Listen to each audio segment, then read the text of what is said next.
third and last panel. I first have to explain I'm not Michał Siermiński as it was announced. I'm a different person, but I will still assume the responsibility of moderating this panel. This panel is devoted to the problem of government of science and the techniques emerging, the old ones and the new ones. And our distinguished speakers in this panel are from my left, Vendredi, who is a politologist, a specialist of Poland, recently published his Polish book on the Polish post-war, meaning World War II historiography as a battlefield. What else could it be? He is still now fellow at Institute of Advanced Studies in Paris until a change comes, which is likely, but I won't say because yesterday we were May the 13th. Anna Zawadzka is I always have a problem in classifying and measuring people. She's a sociologist, anthropologist, and recently historian. You know, no way? No way. But it looks like very often what you write.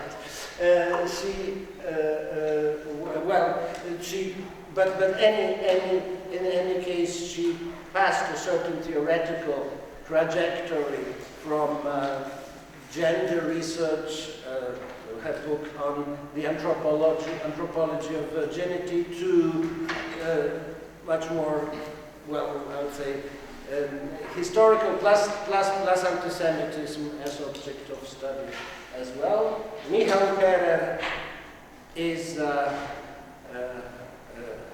philosopher from our faculty, author of many books on diverse philosophical subjects. I guess the last one is the one in English devoted to friendship. Is it the last one? It is the last one. And finally, Thomas Moore is a PhD student at the Graduate Institute in Geneva, working on the problem of dysfunctional democracy,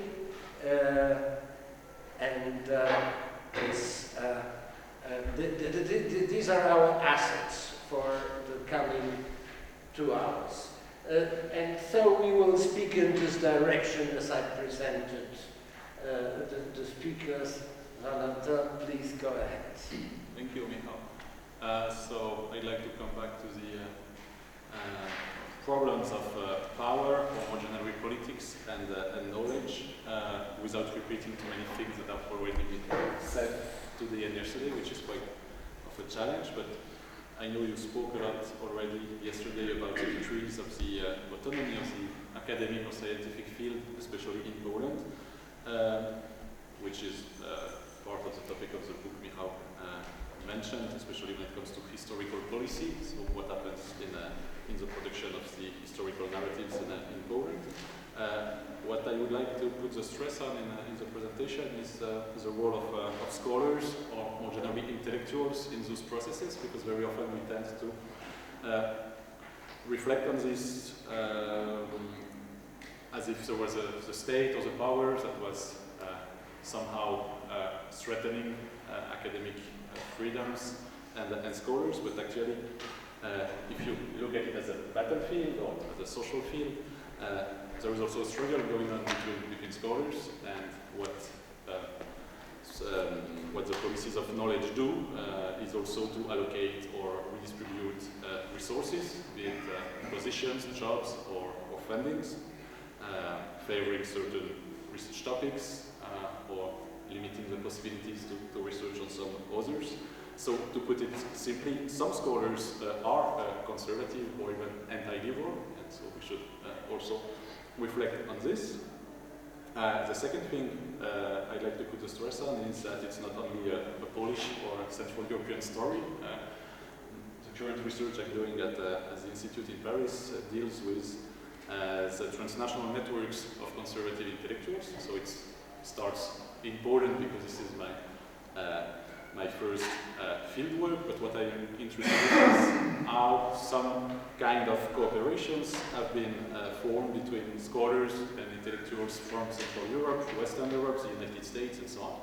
And actually, it's a quite old story. I'd like to summarize the three waves of that story that I have been able to identify so far. The first wave starts in the late Cold War, so in dissent, in anti-communist dissent. Drawing on what Igor said this morning during the discussion, anti-communism was not only about building a liberal democracy, even though this is what happened in most of the post-communist countries in the early 90s. So if you look at the conservative fraction of the Polish intellectual dissent, you find people who had connections in the West with conservatives, neo-conservatives, and so on. One British guy, John O'Sullivan, who served later as a ghostwriter for Margaret Thatcher, and is today the director of a think tank called the Danube Institute in Budapest, which is a kind of institution promoting, sponsored by the Hungarian government, and advocating for Viktor Orban's government in the transnational space, used to support dissent in Czechoslovakia and in Poland in the late 80s. He had designed an institution, the Jagiellonen Trust, which was in touch with Polish scholars in Krakow and in Warsaw. People like Michał, who is today a professor of philosophy and a member of the European Parliament for the Peace Party.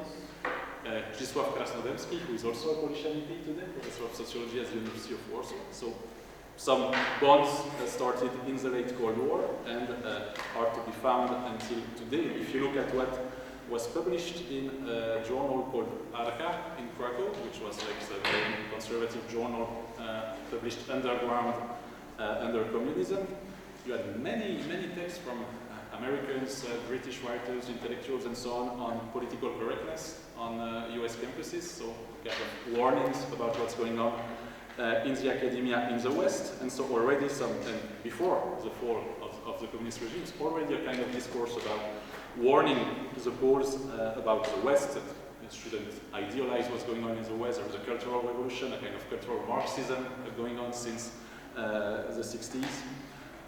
So this is the first wave, the first step of those transnational connections. The second one dates from the mid-2000s.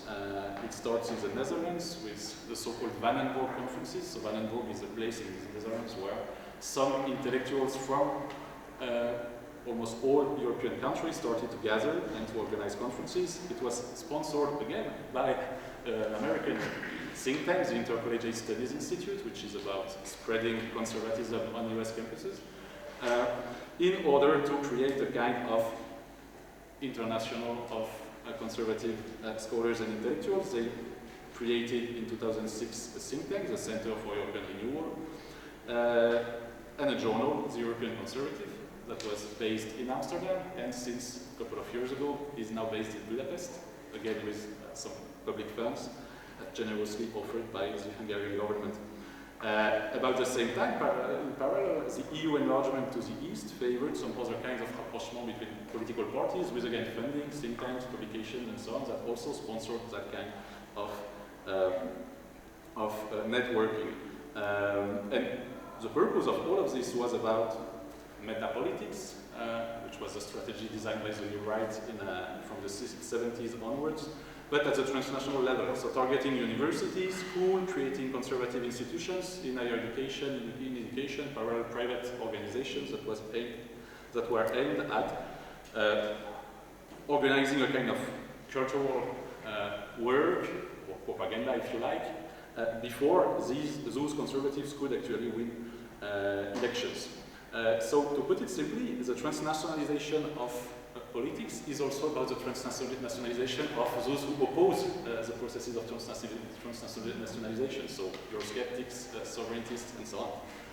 And the third wave is the moment we are experiencing nowadays. So these people have won elections in some countries, Poland, Hungary, the US with Trump, and so on. And the funny thing is how those culture wars, those metapolitics are slowly transforming and developing into public policies in culture, in higher education, in culture, in historical policy, education, and so on. Again, with a lot of public money devoted to strengthening a kind of historical nationalist narrative, favoring certain orientations in research, and so on. And again, with the similar work of networking and transnationalization of those conservative groups of intellectuals, like since 2019, the Edmund Burke Foundation, which is based in Washington, it has been funded by conservative intellectuals who are actually, since the election of Donald Trump and a little bit before, trying to reshape American conservatism by dissociating it from liberalism, saying liberalism is a kind of left-wing ideology, and as conservatives we shouldn't be liberal. So this foundation organizes the so-called national conservatism conferences. So they have 5 such conferences so far, with intellectuals like Legutko, their French Western counterparts, and so on, and with many politicians like Orbán, Salvini, Le Pen, Zemmour, Marion Maréchal, and so on. Again, in a context which I think can be labeled as a kind of global recomposition of the right along anti-liberal lines. So this is something Kasmet calls the force waves in the history of the far right after the Second World War. So the far right used to develop as a kind of fringe movement, neo-fascist, post-fascist, and so on. And now today, it's becoming mainstream, either because what used to be the far right party is becoming the dominant party on the right in some countries. This may be what we are witnessing now in Italy and France, for instance, or because what used to be the center right or the normal right is becoming shifting along anti-liberal lines, which is what has happened in Poland, in Hungary, and maybe in the US.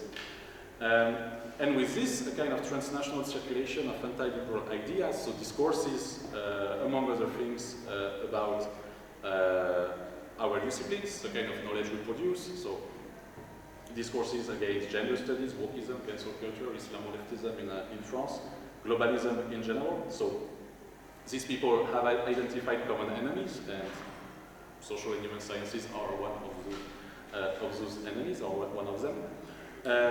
And a circulation that is interesting to study beyond the oversimplistic center-periphery model, because what is interesting is how some writings from Central Europe are now translated and circulating in the West. Michał again is a good example. His book, The Demon in Democracy, which compares liberal democracy with Soviet-style communism, has been translated in the US. It's on the New York Times list of books for the Trump era. And you have scholars from the West moving to Poland and Hungary. So in an interesting reversal of what we observed in the early 90s, when people like Orbán, for example, used to go study in the US with George Soros money, which is quite funny. But like the Danube Institute hosts in Budapest many conservative scholars and intellectuals from the US, from Western Europe, on fellowships to study the so-called Hungarian model and promote it when they go home. David Engels, the Polish historian, resigned from his job in Brussels to settle in Warsaw, where he is in charge, paid by the Polish government to reflect on European values and European identity. So there is this kind of process of hiring scholars and commissioning them for doing a kind of political work, and build large transnational coalitions of anti-liberals. And so how does this translate in policies of higher education and research? So we spoke a lot about already, I think, about the articulation of neoliberal and anti-liberal policies, especially in Poland. So what is interesting to me is how metapolitics continues under new forms as a public policy, with, for example, with the accreditation of diplomas, like gender studies, which were cancelled in Hungary, the reallocation of public funding, so typical historical policy in Poland. You create parallel institutions, like the Institute of National Memories, the Pilecki Institute, which offers huge grants for scholars to work on some specific topics, and which allocates them with almost no transparency on the criteria that are used to allocate that money. Or some potential reshaping of the infrastructure of scientific institutions. So what happened in Hungary with the Academy of Sciences, you create another institution which looks a lot like the Hungarian Academy of Sciences, changes only in terms of governance, so it's dependent on the ministry who has the power to define the governance of the institution, and so you can decide that you allocate the monies that used to go to the normal academy to the new one you created, and that you gave to fellow conservative scholars. And the same project exists in Poland. It has the name of Akademia Kopernikańska, and it is called Grande École. So it's interesting how the vocabulary of excellence, competition, and so on, and imitating the good practices of Western policies is used as a legitimacy tool for that kind of reforms. But before that, all the bureaucratic tools that went along those processes of Europeanization of systems of higher education and research have also been used to implement some kind of anti-liberal changes in the academia.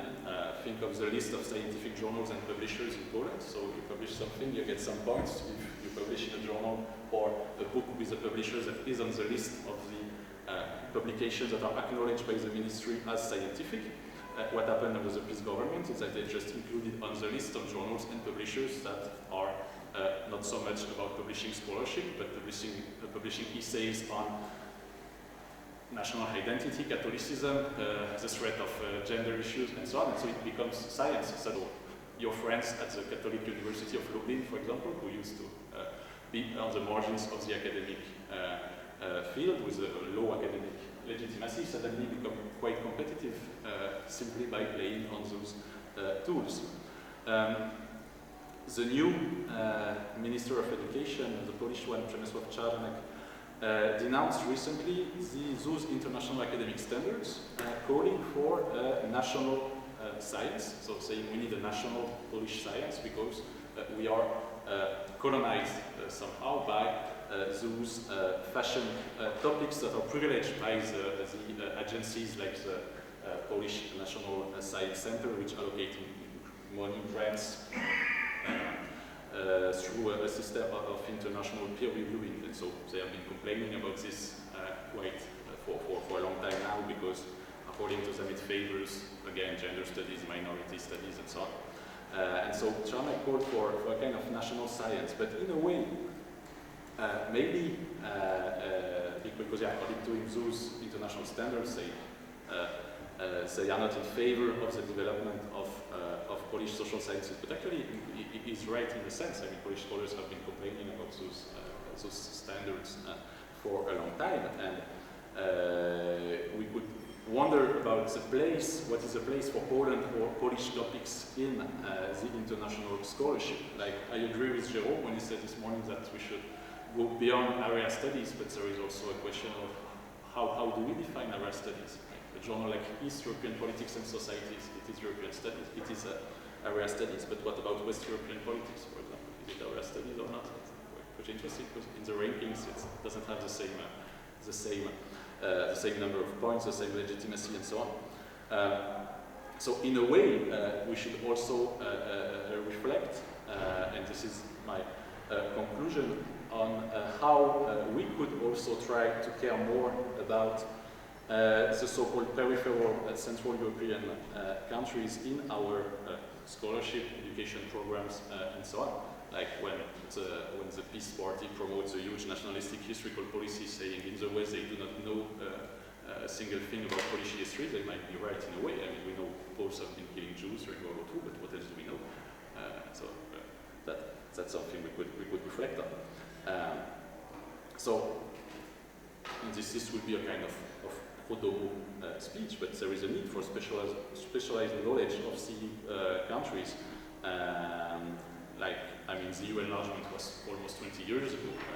There are huge volumes in political science dealing with European political parties, European elites, political elites, and so on, with no single contribution on countries beyond the Iron Curtain. So it's still quite funny. And at the same time, you have many steps of memory politics in post-communist countries with no comparison with France, Germany, and so on. We have some problems with memory in France too, I guess. I remember my first job interview for a position at the university, which I failed, of course.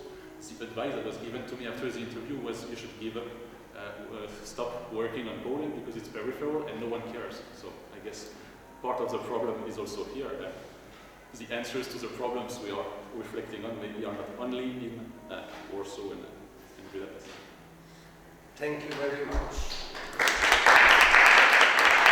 Well, we will gather questions after the three talks, right? So, yeah. Go ahead. I already also have a question, but I should now... But you can keep it? Yes, I will, of yeah. course. Yes, because I would also like to talk about this transit of wars from know-how to the peripheral countries. I think it's a super interesting topic. I will also talk a bit about Westernity or from the West. But Michał told I'm a sociologist, it's true, but this, like today, I will talk mostly from the position of a co-editor of an academic journal and also as an employee of a Polish Academy of Science or a Polish public academic institution. And I titled my lecture as Aristocracy of the Spirit meets Turbo-Capitalism.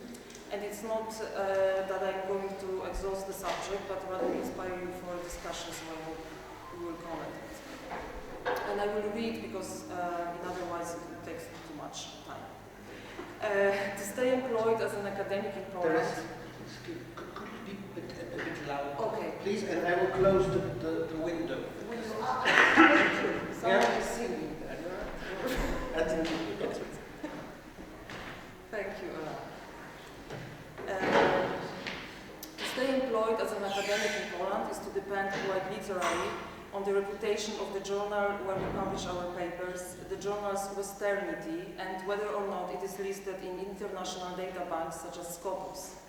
The impact factor, applying for grants, receiving grants, leading the grant research team, participating in a multinational grant research teams.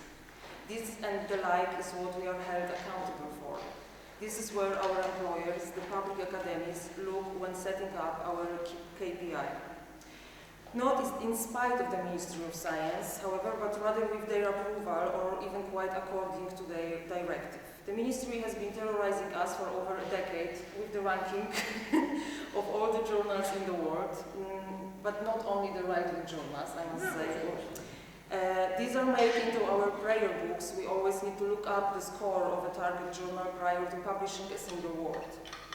It's not like we publish papers because we have something to elaborate on, to share or discuss. It's like we publish our work where we read, and it's not like we publish our work when we read and appreciate the work of others. It's like nothing but the scores matters. The same is true for full volume academic publishing. This is something also Valentin was mentioning. There is a dedicated ministerial ranking of the publishers around the world, and God forbid to print work elsewhere. We are called by our employers, if we publish too much in Polish in the Polish journals, because they don't really count worldwide.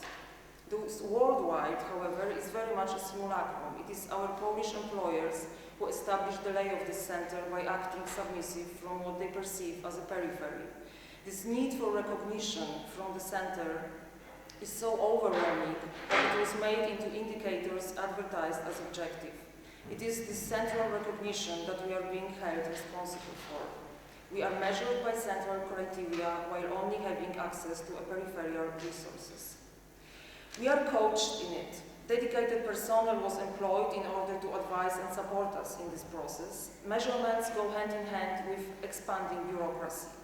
Ever since the humanities copy-pasted the assessment methods from natural science, we are being assessed. Whether or not we progress, whether or not we are an asset to the company, We need to file and record absolutely everything. Some years ago, I wrote an autoethnographic article on the process of migration and requalifying.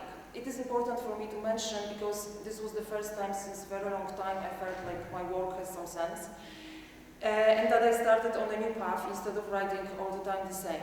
And I submitted it to 5 different top-ranking journals from the list. It never even got to the peer review stage anywhere. The head of my department demanded that I prove having sent those submissions, but she never asked me for the paper itself. Whether anyone reads my work or not is irrelevant. What is relevant is whether it gets published in a journal of, for example, American Sociological Association. Neither my colleagues working in the same field nor my employers are even going to read the text, also because the access to such data banks are super expensive and we cannot afford it. Public academic centers for humanities in Poland are rather poor. The ministry is reluctant to grant us money because we don't contribute to economic growth, we don't commodify things, and we have no sponsors. And worst of all, we slander our fatherland, as you know from yesterday, so no reason to give us money. As a result, we have to navigate all the bureaucracy by ourselves because simply there is no money to hire people to do that. There is no budget, which means that the academic staff have to fight the paper monster. We end up with 2 in 5 working days in self-management rather than research, much like we were self-employed and not on full-time work contracts.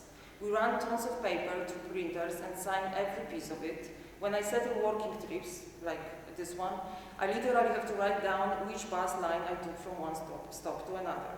And we complain and we joke about that. We get annoyed at times. We can easily sense the absurdities of this measurement supervision system. But we do much worse at sensing the rules around the cultural aristocracy, the class distinctions, and the court code of conduct that have until now held the undivided rule over the Polish academia. They ruled over workplaces, including our employment conditions and our salaries. It's not like they are gone. They remain, struggling to coexist with the capitalist principles of commodification. We no longer reach each other's work. It is our cry of despair. But have we actually been reading each other's before? Whom? What was governing our reading choices? What were our criteria to support someone's academic career by reading, discussing, quoting, arguing, visiting lectures, and to not even notice someone else's existence? What were the criteria for our mutual assessments? Now we look back to this old regime as more friendly, softer, milder than the rigid workbench of score rankings, what I call the new score regime. But is it really like the old regime was less horrible for all of us? What about those who dropped out of the academia because they had no capital to rely on? Those who could not afford their PhDs, having to earn a living. I have a lot of friends who dropped out like that. Those with no academic family background, whose names were not familiar to the professors because the professors would not visit their houses for dinner. What about those who never knew about high protocol dinners, who never soaked in the kind of a taste and manners that would make them feel at ease in the academic circles? What about those for whom achieving higher education required the kind of toil that the upper class could never even imagine? Didier Ribon's returning to Reims is well known, even here, even in Poland, where until very recently the use of social class vocabulary would result in immediate castigation for communist demagogy. But even Ribon never described the academic entry threshold. For him, it was a refugee from homophobic violence, which he elaborated on brilliantly. However, he did not say about the other kind of violence, the academic upper class inbreeding, its discrete contempt or selective blindness to anything that didn't match the picture. So the question I would like to ask here is whether the new regime, the score regime, is more inclusive than the old one. Isn't our resistance against the new one a bit about the fact that our fonts in surnames don't count anymore? Aren't we cross at the fact that the new regime dares to infringe undemocratic rules of the aristocracy of the spirit? Isn't it that in the guise of revolting against commodification, We actually acting out an outrage at the inconvenience of the new work division, the outrage of a noble who used to have a legion of usually women to serve him, the Pani Ania and Pani Małgosia, the Peggy's and Mollys, and those he never remembered the names of, those who made him able to focus on deadly important things and deliberating on human existence. And now he is made to get his own hands dirty, filling out charts and reports. I do believe that the new system opens certain possibilities for those who whose only and still very uncertain way of surviving in the academia was to blindly obey the professors and supervisors, to submit themselves to them according to unwritten hierarchies and all those customary acts of subordination. Still, I believe just as much that we are stuck in both regimes at the same time. The higher the position in the academic hierarchy, the easier it is to take advantage of the old system, of the aristocracy of culture, and ignore the new order, much like in the old money rule that was never shifted by the new money. What are the practical outcomes of this coexistence of two systems? I would give you an example. Two of my friends have recently finished their PhDs, one of them in the US and the other one in Canada. Their supervisors, both female, required, aside from running their classes for them, that they work as their secretaries, babysitters, and comfort them in everyday issues. The relationship in both cases between women were based on invisible emotional exploitation and very visible economical exploitation. Both my friends were planning to write books about doing the PhD after they would finish their PhD. Neither has the time to do it now. First, they had a hard time looking for work, submitting hundreds of applications, and now they have to keep it, so they have no time to do anything else. Both books, so far written only within their own minds, could be very helpful for current PhD students, which is probably why there is a structural conditioning in place to cut short any chance that such things could be ever published. The new order cultural distinctions run along the demarcation lines between the great minds and the score hunters. These divisions are quite analogous to the lines between the intelligentsia of the old days and the upstarts, and to the lines between the talented and the hardworking. The latter is still alive due to the fact that even the ultra-progressive social circles stubbornly believe in the essentialist categories of being gifted or talented. Thank you.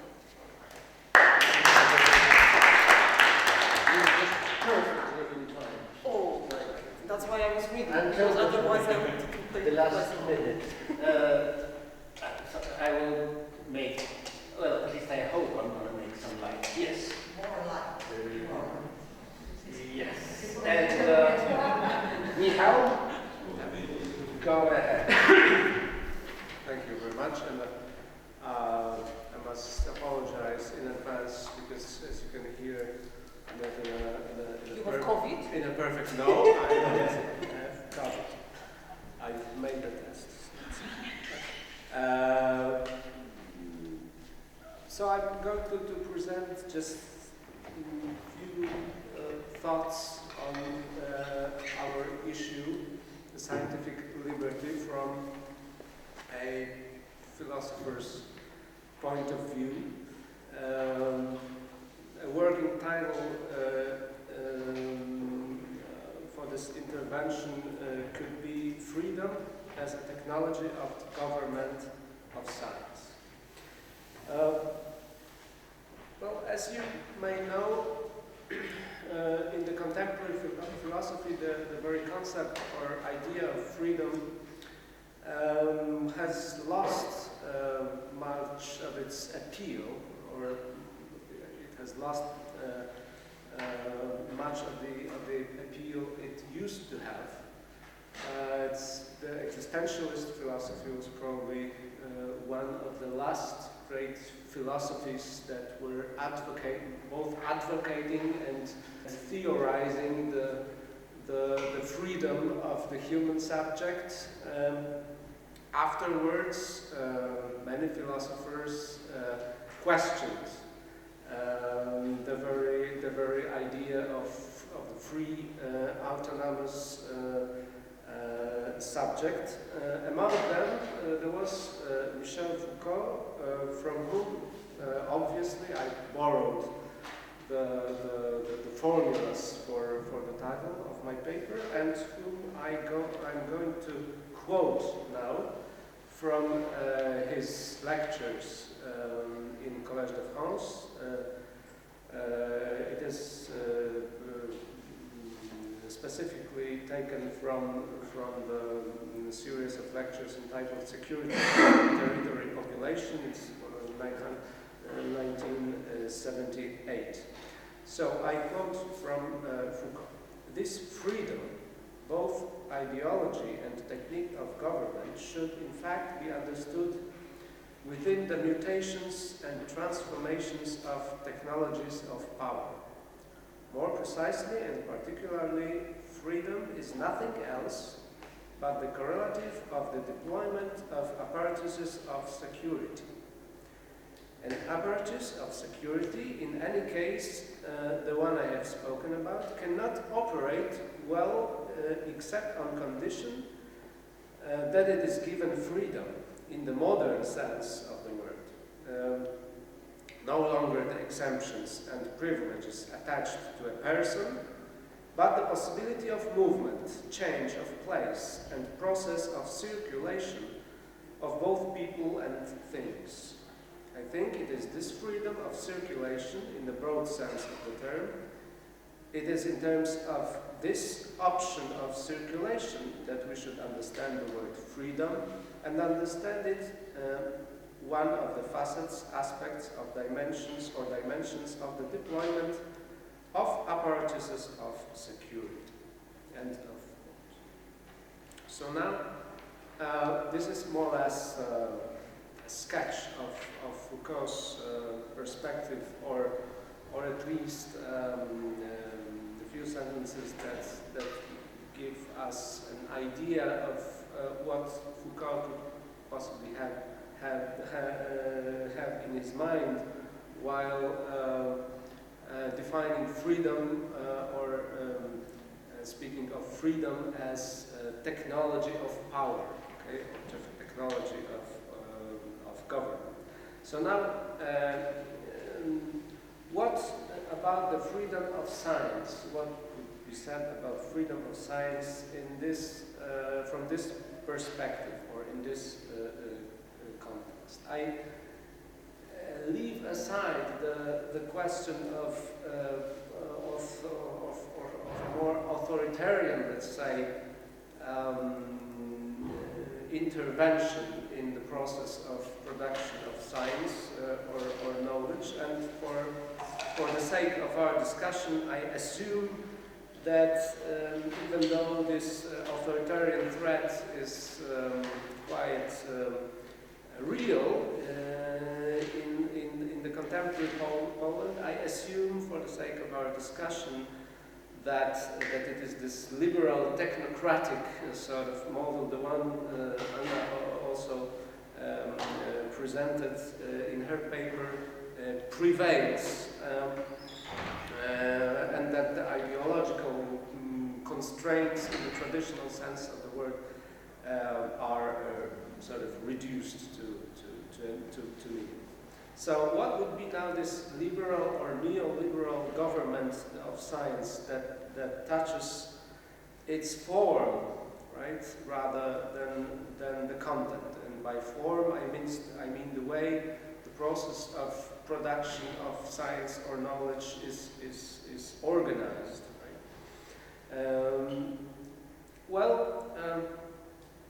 My claim, or my thesis, if you like, is that this liberal or neoliberal government of science is precisely based or uses freedom as technology.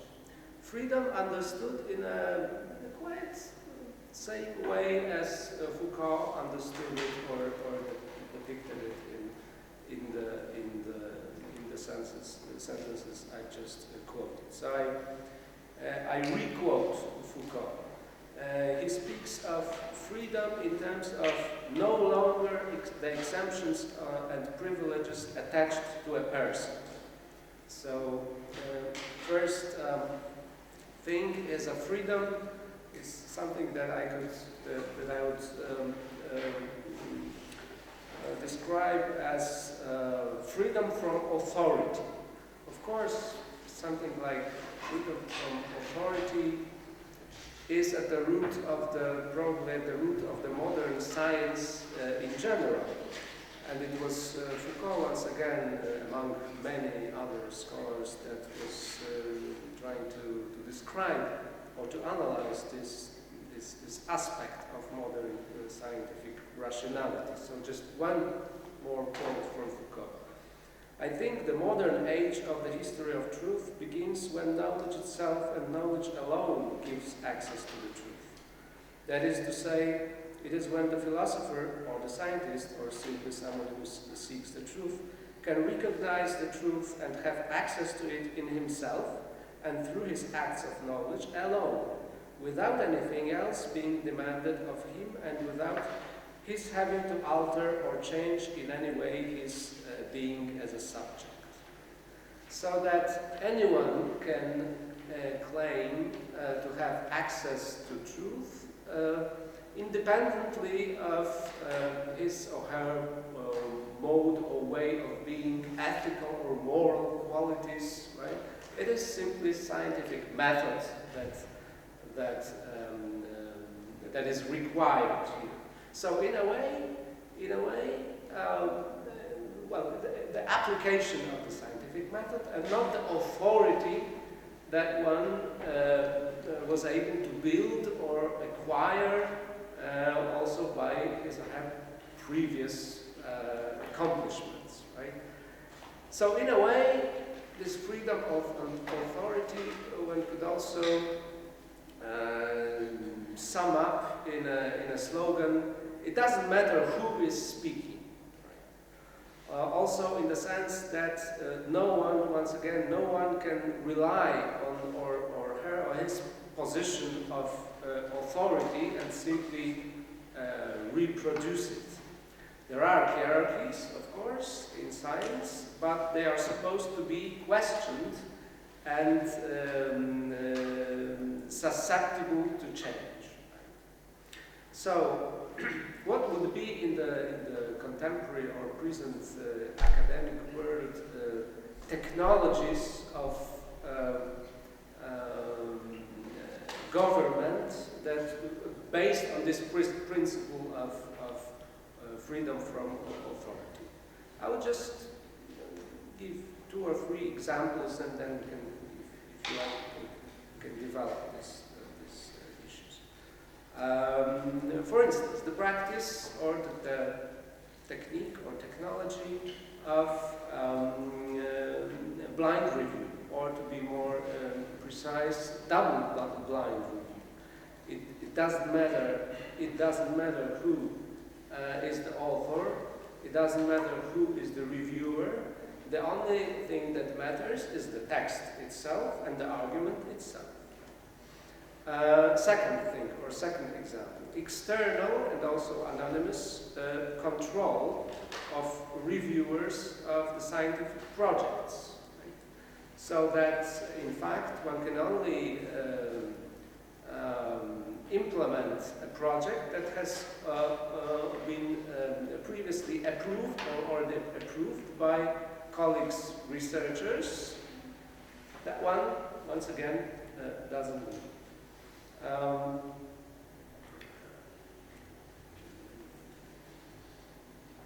Okay, let's. I will give just these 2 examples because we don't have too much time. So first thing is this freedom from authority. Now, the question of circulation. Right? The freedom understood as basically freedom of circulation.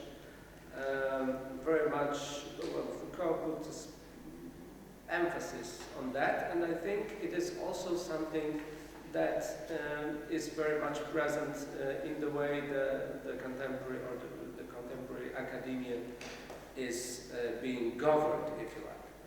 The circulation of ideas this time, right? Of course, once again, of course, it is from the beginning of the modern era that the scientists, researchers were supposed to build a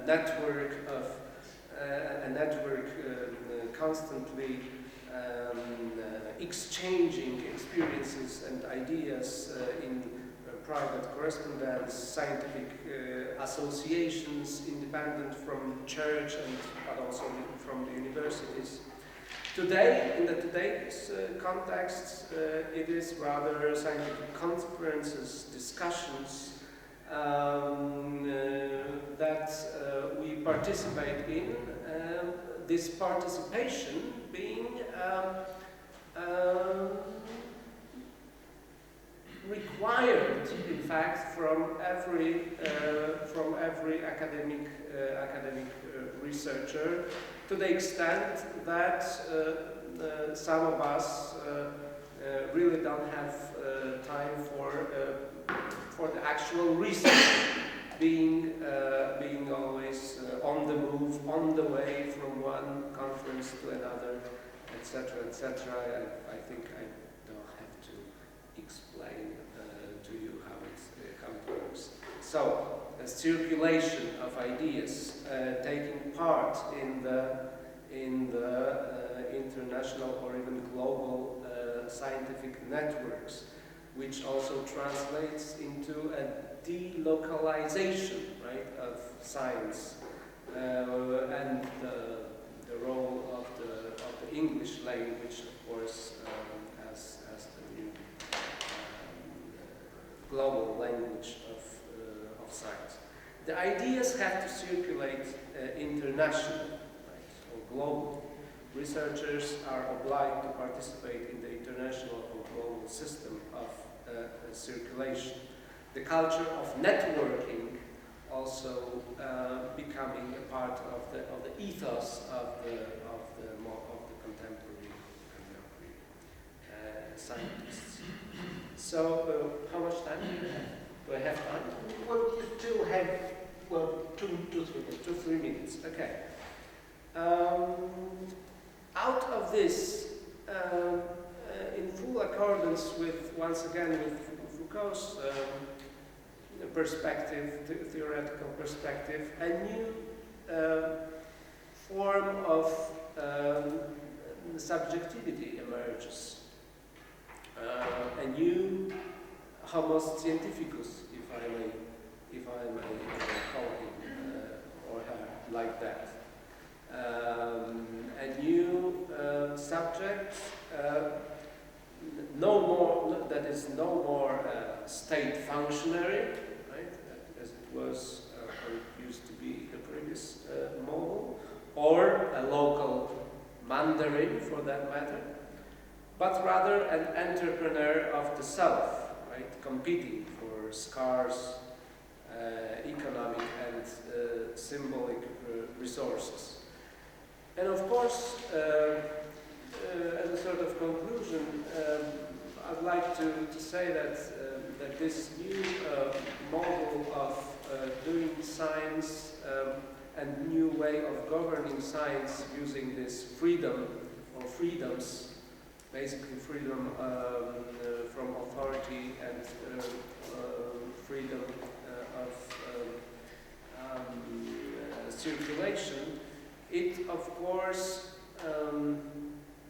systematically and effectively rules out other possibilities and other ways of doing science with the corresponding ethos or mode or way of being, a form of subjectivity then.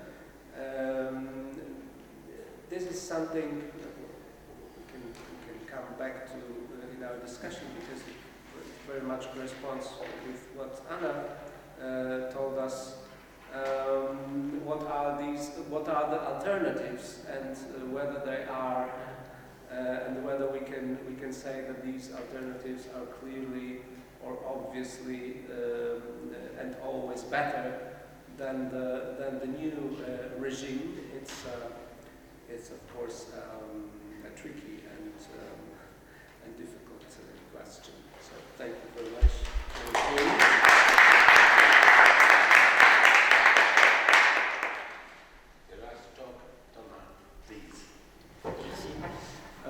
Pour donner de la force pour ce dernier moment, j'aimerais rappeler quelque chose qui pour moi est très fort et que ceux qui la connaissent aimeraient revoir en présence réelle, mais pour moi, l'abstraction de la fariba hétérogène déplace des montagnes, déjà vraiment. Un calvaire historique. C'est ainsi que Joe Biden a décrit à une audience internationale le mandat de son prédécesseur lors de sa prise de fonction le 20 janvier 2021. Un calvaire aquatique peut-être, car ce discours inaugural, à l'heure qu'il est, mes amis, la démocratie a vaincu, semblait résonner un peu comme le soupir d'un nageur encore frissonnant, à peine arrivé sur le rivage, une métaphore d'ailleurs encouragée par son expérience d'adolescent comme maître nageur dans une piscine de banlieue, que Biden décrit lui-même comme un moment d'éveil politique crucial. Or, ce soupir, dont l'écho a largement dépassé le seul cadre des États-Unis, n'était pas vraiment un soulagement, encore moins une délivrance. C'était en quelque sorte juste un répit. Loin de célébrer le triomphe d'un crawl précaire, l'investiture du sauveteur président révélait plutôt les profondes déficiences d'une démocratie, celle de son pays, mais aussi de beaucoup d'autres avec elle. Ces déficiences, la science politique contemporaine en a fait son pain quotidien, à tel point que, comme le signalait David Runciman il y a quelques années, il semble aujourd'hui impossible d'écrire sur la vie sans utiliser le terme dysfonctionnel. L'omniprésence du diagnostic de dysfunctional democracy semble être la nouvelle panacée du commentaire politique, s'ouvrant une voie confortable, en fait, entre une remontrance surannée aux États faillis, failed states, et un discours un peu ambigu sur les crises politiques. Le syntagme de démocratie dysfonctionnelle permet en sorte de racheter le substantif par l'épithète. La cosmologie de son utilisation sera le sujet d'une autre occasion. Il convient de noter peut-être que s'il survient de manière amplifiée ces 10 dernières années, il y a vraiment une portée internationale, du Royaume-Uni au Brésil, de l'Italie au Japon, voire même à l'Israël ou à l'Irak, mais aussi évidemment à la Hongrie et à la Pologne. Ce second aussi rejoint l'ironie de la Schadenfreude sur la prédiction de Fukuyama d'une transition réussie vers une démocratie stable et fonctionnelle, comme le souligne le récent ouvrage collectif The End of History. Mais qu'est-ce que cela signifierait pour la démocratie de fonctionner vraiment, plutôt d'être fonctionnelle? Ici, l'anglais dysfunctional recouvre en creux deux pôles normatifs, à la fois la simple efficacité du functioning, mais aussi l'efficience du functional, qui indique aussi peut-être un lien décisif qu'a noué la démocratie avec le modèle de la logique capitaliste. Et donc la formule tremble aussi certainement de la concurrence systémique du non démocratique fonctionnel, qui se vend comme un tel contre-modèle. Pensez à la Chine, à la Russie et son fonctionnal népotisme, ou bien peut-être même au Maroc. Je me souviens de la remarque de Giovanni Levi à Turin à propos de la formation d'idéal type, qui était peut-être aussi un contre-modèle. Et enfin, le diagnostic, il émerge même au sein de mécaniques apparemment bien huilées, comme la démocratie directe helvétique. On a récemment constaté que la célèbre formule magique qui régit l'équilibre des partis, pourtant parfaitement appliquée, semblait ne plus fonctionner. En bref, face à toutes ces injonctions, on peut rejoindre le rivage, comme l'avait fait Biden, qui reste souvent le bec dans l'eau, il faut bien le dire. Y aurait-il d'autres approches possibles à la crise démocratique actuelle? Je voudrais suggérer peut-être qu'un autre rapport au dysfonctionnement puisse nous être suggéré par le poète belge Henri Michał, qui, face à une semblable exhortation du corps médical à réparer son bras après une chute, à retrouver illico ses fonctions motrices, à s'atteler sans relâche au protocole de guérison, choisissez une autre voie. Je cite Michał. Je fis un jour une chute, mon bras n'y résistant pas cassa. Ce n'est pas grand-chose qu'un bras cassé, c'est arrivé à plusieurs, à beaucoup. Ce serait néanmoins à observer bien. Cet état que la fortune m'envoyait avec ensuite quelques complications, je le considérais. Je pris un bain dedans. Je ne cherchais pas tout de suite à rejoindre le rivage. Les courageux, je sais, dans ces cas se détournent plutôt, par pudeur, par point d'honneur, par instinct, car la volonté de s'en sortir et l'espérance font les bonnes convalescences. Mais est-ce là de l'intelligence? La souffrance est à part, isolée, par notre faute, par notre manque à établir des rapports, d'elle à nous, d'elle à d'autres impressions. Est-ce un refus? Alors il faut qu'il soit bien clair tout de suite qu'il ne s'agit pas pour moi de proposer une baignade de complaisance face à des situations tragiques qui feraient fi du besoin bien réel de certaines entités politiques à retrouver une certaine sécurité face à des déferlantes s'attaquant frontalement à toute forme de liberté. Mais tout au contraire de l'indifférence aux souffrances que propose la résilience de l'adaptation néolibérale, il y a un livre de Barbara Stiegler sur ce nouvel impératif politique qui est très intéressant. J'aimerais plutôt de revenir bien attentif à ce qui se joue dans ces égarements en haute mer démocratique, et sur la manière aussi dont nous suivons les ruisseaux, pour citer le poème d'Alessandro. Donc comme nous avons commencé à se le demander ici ces 2 jours, en creux, de ces expériences de flagrant dysfonctionnement, il y a aussi peut-être une logique tout aussi pernicieuse qui se cache dans l'injonction à accomplir ces retours précipités au rivage, aussi stériles que se révèlent ces démarches en réalité. Il faudrait surtout peut-être envisager la possibilité que le rôle de la pensée politique ne soit pas uniquement cela, et surtout que la réponse la plus appropriée, voire même parfois la meilleure forme de guérison, comme dans le cas de l'éthique du care, emprunte parfois la voie d'un tel travail de sensibilité à la peine. On pourrait s'arrêter sur toutes les raisons du détournement évoqué par Michał, la pudeur, l'honneur, l'instinct, montrer en quoi la science politique contemporaine les retrouve chacune d'entre elles. Mais pour l'instant, on peut revenir à ce leitmotiv du commentaire politique, dont peu de conceptualisation de la démocratie en font véritablement résonner l'appel. Au contraire, il semble qu'une large tendance, partagée par la théorie politique actuelle, serait une tentative de résoudre le problème, plutôt que d'y donner une véritable réponse. C'est quelque chose de bien différent.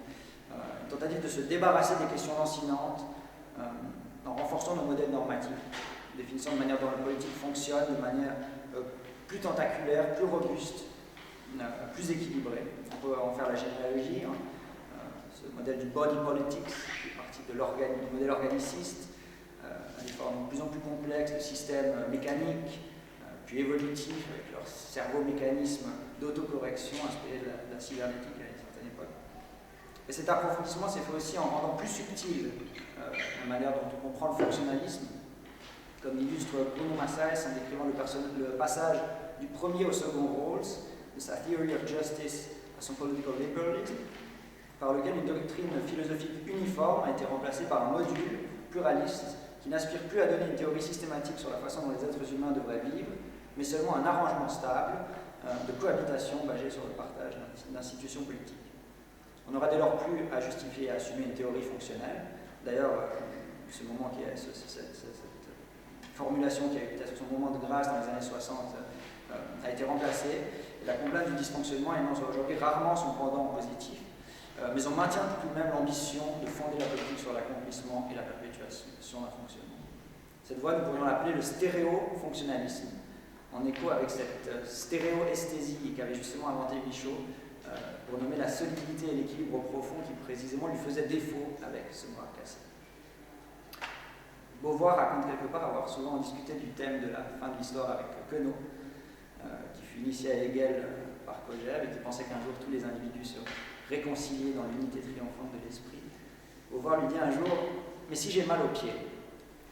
Il répondit « On aura mal à votre pied. » Ça pourrait être une réponse à la Macron peut-être. Ce qui se laisse entendre dans cette anecdote n'est pas un mouvement de solidarité, une tentative d'attention aux sensibilités communes, bien au contraire. La douleur n'est pas reconnue ou traversée, elle n'est pas du tout ressentie, ou du moins on n'y répond pas. Et la transition est bien vers l'indifférence, vers la dissolution ou l'assimilation des peines, des douleurs, des efforts, des de ce dysfonctionnement en somme, lesquels disparaissent dans cette synthèse palliative du on. La dimension spéculative de théorie politique nécessite donc de l'imaginer un autre rapport que cette injonction à la réparation, qui est non seulement une orthodoxie du politique, mais aussi une orthopédie, considérant qu'il n'y a qu'un seul moyen de faire fonctionner le corps et que c'est par le drill de la bonne gouvernance qui a ses effets, de faire entrer le bon fonctionnement dans ces corps récalcitrants. Et donc il me paraît intéressant d'esquisser l'idée d'une ergothérapie du politique, qui au contraire introduirait cette manière ergothérapique, donc basée sur cette expérimentation située des possibilités émergentes des corps politiques, en négociation avec leur environnement. Manière qui inclut aussi dans le soin une dimension ludique, une dimension d'accompagnement aussi, de continuité pratique et d'attention au quotidien, qui ne se limite pas au simple domaine du cabinet. Il faudrait s'intéresser d'ailleurs à ces antichambres, ou plutôt s'en inquiéter, ces antichambres où la pratique de la politique s'installe souvent, au risque d'une liminalité permanente de ces expérimentations, emprisonnant le changement dans le domaine de la possibilité, ce dont avait témoigné Arpad Sakodzai. Certains se rappellent peut-être du dernier grand projet innovant de délibération par émoticône pour définir le budget de la ville de Paris, ou encore de cette pensée par labs qui envahit la politique, mais aussi nos universités avec les démocraties ou les peace labs, lesquels, comme le montre le théoricien du design Pierre-Damien Hugues, imagine surtout raffiner des prototypes dans le but d'en faire une production de masse. Il lui oppose la logique de l'atelier, le principe du laboratoire. C'est tout à fait dans la continuité du travail d'artisan dont a parlé Alessandro ce matin à propos de son film. Face à ce stéréofonctionnalisme, rares sont les issues en fait dans le champ de la théorie politique. Il y a peut-être quelques contre-ambitions de désactiver ce fonctionnement, ce fonctionnalisme, de le désœuvrer en politique, dans la continuité de la communauté désœuvrée de Jean-Luc Nancy et surtout de l'œuvre de Giorgio Agamben jusqu'à son dernier homo sacer sur l'usage des corps. Seulement, nous risquons peut-être souvent par là de tomber dans la simple contemplation de la puissance d'agir, cette formule d'Agamben, avec ces Bartleby qui préféraient ne pas, mais il faudrait surtout ne pas négliger le besoin de fonctionnement qui sourd malgré tout dans ce slogan répété. Il est vrai que le point de vue du médecin, pour reprendre la distinction de Canguilhem, est souvent utilisé, mais il y a aussi le point de vue du patient qui s'énonce souvent. Et dans ce travail critique, l'inspiration qui vient aussi dans le désir de faire quelque chose, l'utopie consistant à contredire le donné défectueux, comme disait Ernst Bloch. Le fait aussi que la praxis ne peut pas être détachée de toute poésis, que les moyens sans fin d'Agamben sont difficiles aussi à rendre au domaine du politique. Le fait aussi que pour certains, la subordination au fonctionnement du score régime, dans lequel nous a parlé Aula, est le seul moyen de s'en sortir. Vous connaissez sûrement la célèbre formule de Beckett, « Ever tried, ever failed, no matter, try again, fail better ». Comme le remarque le philosophe Mathieu Bonneville, l'aphorisme de Wordsworth, aujourd'hui répété en boucle pour servir de motivation aux sportifs et aux entrepreneurs sur la voie du succès, n'était à l'origine pas un appel à surmonter l'échec par la répétition, mais plutôt la répétition par l'échec. Justement, on pourrait reconnaître ici dans les invocations sempiternelles du diagnostic de démocratie dysfonctionnelle une convocation similaire de cette citation réinterprétée. Vous avez déjà essayé la démocratie, vous avez déjà échoué en démocratie, aucune importance, essayez encore, essayez mieux. On voit que là, il est immédiatement clair que le nœud du problème réside dans la signification que nous attribuons à ce fail better. Donc, face aux injonctions contemporaines à s'approcher toujours plus du but, quand bien même on le manquerait toujours, il existe peut-être avec l'antifonctionnalisme l'autre pendant qui est d'échouer jusqu'à, pour citer Paul Bonneville, décaper l'entêtement de toute ambition de succès, comme pour désinfecter, on laisserait une plaie à vif. Et donc la question qui s'ensuit pour la théorie politique est de savoir comment se permettre de laisser ouverte la plaie du dysfonctionnement politique dans un monde où les alternatives à la démocratie semblent toujours plus menaçantes.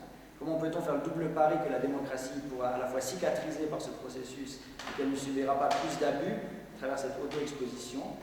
Ne risquerait-on pas de substituer la perpétuité du tâtonnement dénoncé par Beckett à la permanence du désespoir?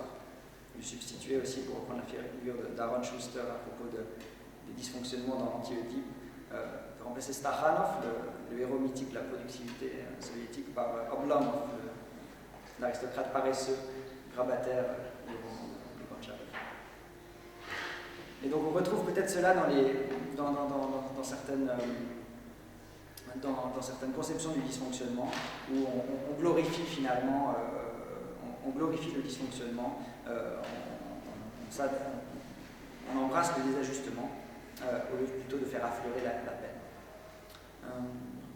Et donc pour résumer un peu ces alternatives, on est devant l'opposition de la liturgie, donc la manière de former corps, de former un corps politique, le laos, en pratiquant cet ergon de la politique, et la léthargie, soit l'ambition de production infinie de gouvernance ou la tentative de laisser de côté le corps politique jusqu'à que tous ces espoirs de fonctionnalité soient éteints. L'alternative est donc cette ergothérapie dont j'en ai parlé, qui a plusieurs aspects.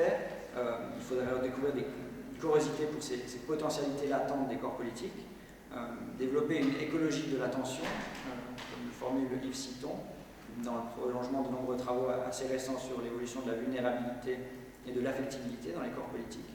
Et surtout ces aesthetic turns et affective turns qui sont maintenant très en vogue en sciences politiques, il faudrait les prendre au sérieux, pas seulement des manières d'enrichir notre compréhension en y ajoutant des émotions, en y ajoutant finalement plus de manières d'aller capter au plus près le désir des citoyens, mais avec la manière dont le faisait Georges Didier Huberman quand il parlait de l'expérience esthétique. Il disait l'expérience familière de ce que nous voyons semble plus souvent donner lieu à un avoir. En voyant quelque chose, nous avons l'impression de gagner quelque chose. Mais la modalité du visible devient inéluctable, c'est-à-dire vouée à une question d'être, qu'en voir, c'est sentir que quelque chose d'inéluctablement nous échappe. Autrement dit, qu'en voir, c'est perdre. Tout est là. Et en effet, tout est là. Il s'agit de se laisser affecter par ce qui nous travaille, au contraire de ces figures qui rappellent les marionnettes de Kleist, qui ont comme une grande forme de grâce, avec ironie, qui était décrite qu'elles n'étaient jamais affectées. Au contraire, la politique, c'est l'inclusion du fait d'être affecté et de faire émerger le 10. Donc, je vais terminer peut-être là-dessus, si je peux. Il s'agit de retrouver le 10 DYS plutôt que de le simplifier dans le 10 DIS, qui signifie peut-être juste l'écart, la déconnexion, la différence par rapport à l'ordre. Le 10 connote au contraire une difficulté, une peine, un effort, dont on peut aussi entendre l'écho dans la dyslexie, dans la peine à respirer de la dyspnoïa, mais aussi du dyséros, qui qualifie celui qui aime follement, ou du dyskelados, des bruits troublants de la mer Adriatique. Et donc le 10 ne serait pas une panne ou un écart statique du politique à réifier, séparant les bons et les mauvais élèves du gouvernement, comme on le mesure de manière de plus en plus sophistiquée aujourd'hui, mais bien une possibilité ou une impossibilité commune, un désajustement dynamique, une éventualité fondamentale, comme en parle Foucault d'ailleurs dans le dernier texte auquel il prima son imprimatur, et qui parle de cette erreur qui fait avancer l'homme. Voilà, j'ai encore d'autres choses. Thank you very much.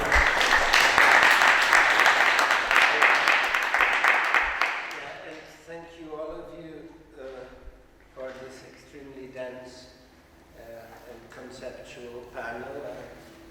Several issues and lessons to be taken. First, never underestimate semi-peripheral countries. Second, reread again and again Marx's Capital, not Marx's Capital, but Marx's and Engels' Communist Manifesto. So beware of praising the idyllic past when the revolutionary force of commodification arises. The question which is fundamental after all for this conference, I guess, is freedom really a scientific value at all? Because it was supposed to be truth. And truth and freedom together, well, they may have issues. And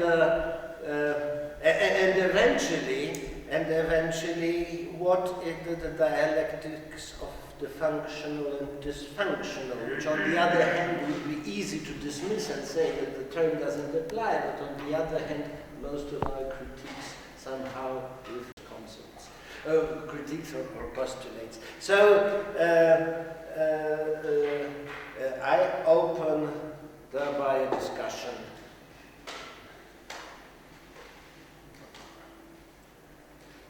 Nicolas. I have two. You have, well, first you can, yeah. Maybe you first. So I have two very small questions. To Valentin, maybe I'll say in French. No. Okay, I'll try in English.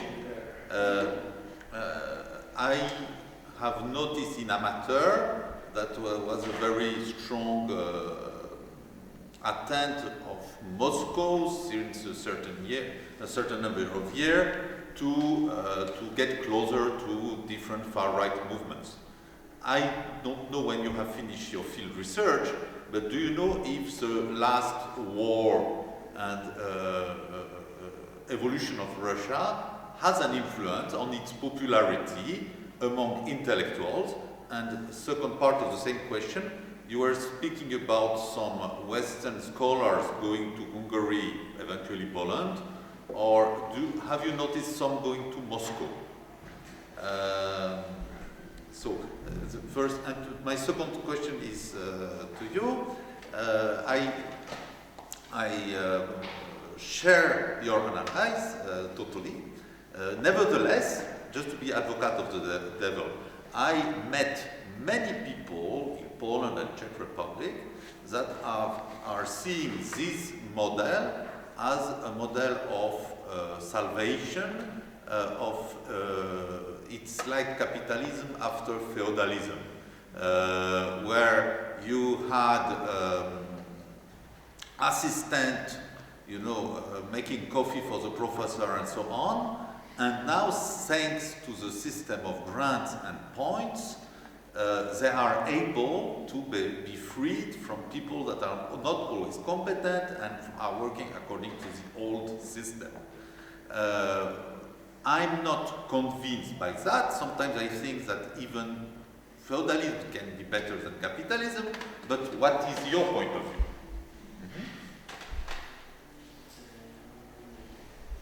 Yes, we'll get through. Then the question, and then. All right.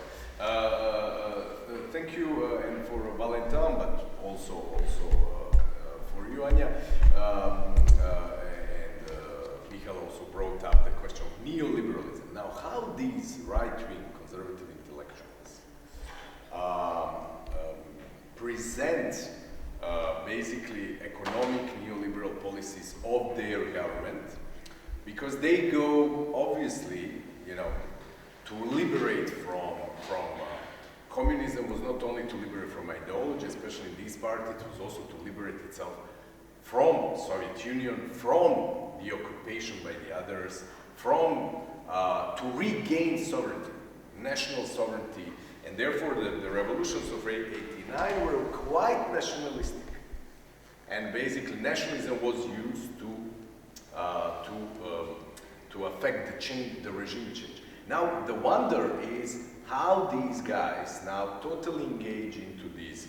Of course, a fundamental thing is anti-communism, then of course national integration, national conservative morality, and so on.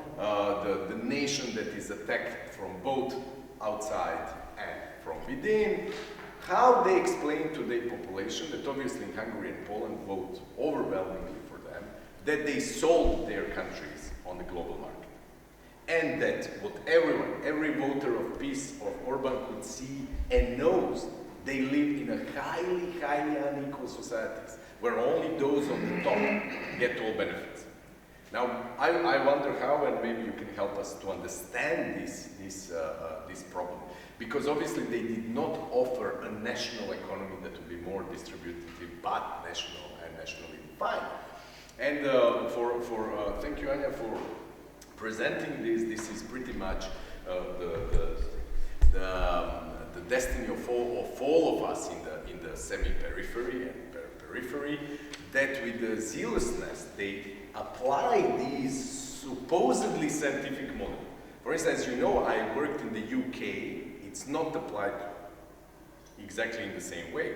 It is applied according to a different system, a ref system and so on, that will then distribute the money. In the US, exactly this is not how things work. It's not that anybody is counting any points. So what's going on with these Eastern Europeans? Are they out of their mind? I also know that France, they work, maybe you can contradict me, slightly differently. So is this one of these things where we, in order to regain national sovereignty, we decide pretty much to to colonize ourselves with whatever comes, or it's presented to be Western, scientific, and of course neutral, because promise of neoliberalism, apart from freedom, is also that it will bring meritocracy, that eventually in this kind of a big game, in a big jungle, what we know, and you describe it very well, only 1% of us actually win. They win these grants. They win the European Research Council and so on. It's only 1%. So maybe it was feudalism back then, but not all barons were bad. But now we got into complete decimation of the research, into the so-called applicability, practicability of what we do, so that we can basically erase Latin or medieval, ornaments or teaching literature or languages, so that 1% could be not certain new elite, new feudal elite that have all these medals, and all these titles that they get from European Union and European Research Council and so on. So maybe 2 comments on this would illuminate our predicament. I have a question, and then So I have a question to Valentin. So it's because you described, as far as I understood, this process of bringing the know-how from, let's say, mostly America to Eastern Europe. If it comes to the conservative ideology and rooting this conservative methods in the local context. But I would say that, I'm not saying that it's not right, I'm just saying that I think it's a bit more complex problem, because it doesn't refer only to the right-wing ideologies or right-wing NGOs or agencies in Eastern Europe or peripheral countries, or especially post-communist ground, but it also refers to any other let's say social movements, for example, and what is called civil society. I would say that this whole process of producing civil society in Eastern Europe was very much intense in the beginning of 90s. And just now, recently, we have some scholars that are that are working on it. For example, there is this brilliant academic Krakowskie, and she writes about this process in Bulgaria, and she works on an example of a feminist movement. Like she's trying to present how feminist NGOs and the feminist agencies and the feminist conceptualization of patriarchy or sexism, misogyny and so on was brought by American feminists with their own agenda, mostly liberal feminism, to Bulgaria. The same happened in Poland actually, with their own tools, with their own books and so on. And this was the beginning of the new feminist movement in these countries, while the context of America wasn't so much fitting to the local context. So I was also reading, books of Betty Friedan about the Golden Cage, although my mother was of course working, because socialism was actually socialism worked differently than capitalism during the same area of 50s or 60s. So we just now, after so many years, after 30 years almost, we realized that something went a bit wrong with this whole emancipation processes, because the feature or the patterns of this emancipation came also with the American know-how, or not only American now. It's definitely oversimplification to say it was American, but it was, let's say, the know-how with the sign of a Western quality. And so I wonder, what do you think about that? What about this transit, if in a broader context? And the second question is about this, about Przemysław Czarnek, our Minister of Science, because you mentioned, you quoted him that he said that he was calling for national sciences. And I think it's a brilliant example how this, or the brilliant example of the irony, what happened if you try to also, let's say, release a bit this rule of Western credentiality. Because when he says that, of course, he is referring to nationalism, and it's a clearly chauvinistic act, or another chauvinistic act of this minister. But at the same time, he does this as an act falsely presented as a kind of a rebellion, let's say, colonial rebellion against all those rules we were talking about. And I think this is also a tricky part in it. Yeah, so that's it. Because we have one more pending question from Irene, so maybe we will add your question and then answers, all right? Well, thank you to the four of you. I have a question, maybe transversal between Anna, Michał, and Thomas. This is my question. It seems to me that there is a parallel that should be drawn between functional or pretending to be functional democracy and functional or pretending to be functional science. In my terms, what Anna and Michał you have been describing is somehow the functional or pretending to be functional science. So, first of all, I would like to know if you agree with this diagnosis. And second, this is my real question, is there any room for practicing sort of dysfunctional science? And to what extent, in your opinion, this practice can be able to build up some dysfunctional democracy in the way that Thomas is suggesting to us? Thank you very much. So how do we start? Also from the left. The right. Yeah, well, our left. Thanks for your questions. I will take them in the reverse order, so starting with Anna's question. So yeah, my point about the transfer of circulation from the US to Eastern Europe was not so much about the originality of that circulation, but about the fact that, contrary to what we often assume, it was not only about building a democratic liberal civil society, but there was also a kind of transfer of some more conservative or reactionary ideas. It's also, and all what you described about the kind of imitation of Western ideas, values, what happened in feminism, and the creation of NGOs. It's also the story of Jan Kastev's and Stephen Holmes' books like that failed.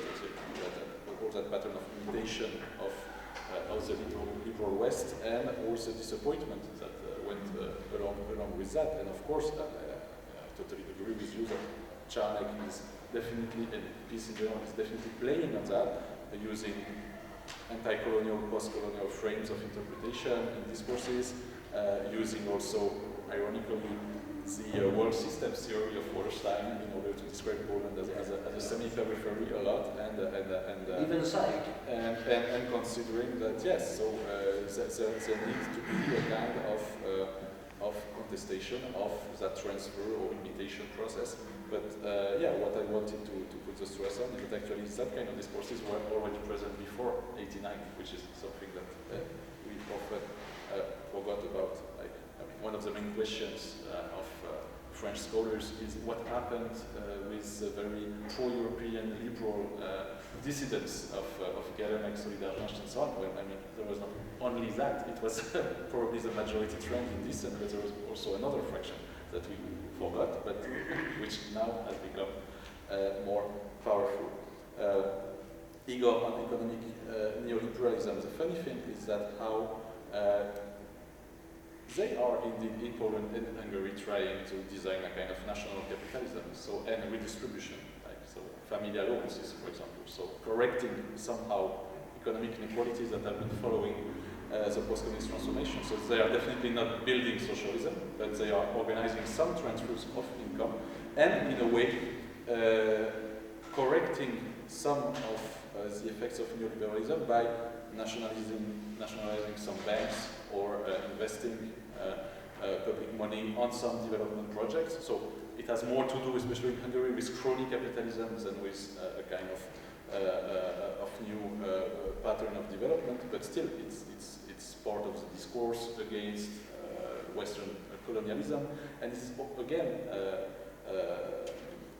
something we should take into account, because like in the West, in Western Europe, we like to say, oh look, Poles and Hungarians, they have received so much money from the EU and now they are deviating from EU values, but actually if you look at the amounts of money that go out of Poland and Hungary, because stockholders, I mean the owners of Carrefour, Auchan, Volkswagen and so on, they are in the West, right? And so the amount of money that leaves those countries to the West is twice more, or 3 times more in the case of Czechia and Slovakia than what they receive in EU funds. So it's part of the problem, and it's also probably part of the things we should reflect on if we want to solve the problems. Nicolas, I have no examples. I'm trying to think quite intensively of conservative intellectuals going to Moscow, but Dugin has been translated a lot, and he's like quite influential, more on French conservatives than on Polish and Hungarians. When it comes to the popularity of Moscow as a model, well, definitely not a model for Polish intellectuals, but more in France, Hungary, and so on. Does the war change something? I'm not quite sure, in the sense that, I mean, it was already quite a topic of disagreement between Poles and Hungarians, or between Poles and French conservatives. What is maybe something we should think about is again a kind of memory divide between Eastern Europe and Western Europe. When I spoke about the lack of knowledge we have about Central and Eastern European history, I had a French journalist calling me the other day. She wanted me to comment on the Polish Prime Minister declaration on Macron and Russia, and he said, "You do not negotiate with dictators. We didn't negotiate with Stalin and Hitler." And so she said, "But did the Polish Prime Minister forgot about Yalta? So when we actually negotiated with Stalin?" And I said, "Oh, I don't think he forgot about Yalta at all. I think only because we also negotiated. I think it is exactly what he had in mind, except that for Poles, Yalta isn't remembered as the end of the war, of the war. It's remembered as the first step for next occupation." So it's also something. He just forgot that Poland was negotiating with Hitler and with Hitler. Yeah, sure. We were negotiating with everyone, actually, including Stalin. So, thank you for all the questions, and I think I have no answers, but I will just maybe I will try. If it comes to capitalism after feudalism, I totally agree with this, except I think instead of capitalism after feudalism, we experience now, let's say, coexistence or simultaneous existence of both regimes, and this is the most problematic part, because I think it reminds good research how you can navigate in between in academic field, and what kind of capitals are helpful to navigate in between. Yes, I would say that this is because you asked me about my point of view, and if I guess your question was about which system I prefer. I would say neither. If it comes to the 1% and the rest, the 99%. For example, in my institution, in my or the rules of my employment is that we are assessed due to the fact that we try. So it's not so much about winning in this process. It's more about the showing off that we know that we have to subordinate to the system. Yes, it's about practicing the virtue. It's almost like training. That's why I said that we are coached in it. Which also makes it even more humiliating in a way, because it feels like we are children in a kindergarten, and at least you try. Good. But what for trying, for having submitted? If it comes to this question about the dysfunctional science, I really like this category. I think it's a great category to base kind of a new approach to our everyday practice in academia, because there is this term slow science, which I also like, but it refers a bit too much to all those slow food and other, kind of middle class lifestyle. So I think maybe dysfunctional science is much better, and maybe it's a kind of a good starting point for a resistant movement to that we are talking about. But for me, at least for what I was trying to say today, the most important thing is that we need to be aware of this peripheral central dynamic, and we need to be aware also that if we interfere from the central countries or from the central territory into the peripheries, we need to be aware of the local context of those places. Because this is what I observe also on other subjects or other topics, like, for example, not only feminism, as I already mentioned, but also leftism, for example, in here. There are those categories coming from the Western patterns of the leftist activities, mostly from US, but also from Germany, very intense ones that are coming here and shape somehow the picture of the scenes, of the leftist scenes here, like anti-Zionism, for example, as a super strong agenda. And without understanding what's the local context of anti-Zionism, for example, here, when 50 years ago people were expelled literally from Poland based on this accusation of being Zionists, you just do harm instead of being a liberator. So I would say that it's really important to be aware of those contexts. And yeah, and wait, do I have other questions? What are the no, sorry, no. I think that's it. Yes, thank you. Yeah. Okay, thank you very much. I think that our perspectives sort of coincide at some point, and that this regime of governing science using freedom technologies is in fact something like functional science in the sense you proposed. I'd say that if science or academic science dies one day, it will not die of hunger, obviously, but rather of obesity or high blood pressure. The question is, how do we resist these new government technologies, and what would it be, or what could it be, this dysfunctional science? Well, I had some intuitions, at least when it comes to philosophy, which is close to my heart, so to speak. But then I said that I had some intuitions because after Anna's presentation, I started to have doubts about whether it is a good alternative. But anyway, I will say a few words about it. So I was thinking about a different model of doing science in general, or at least of doing philosophy. And this new model corresponds with a figure that I think is doomed to disappear in this new order, namely the figure of philosopher as writer. Okay. Being a writer, what does it mean for a philosopher to be a writer, and what does it mean for philosophy to be a kind of writing or a type of writing? What I mean here is not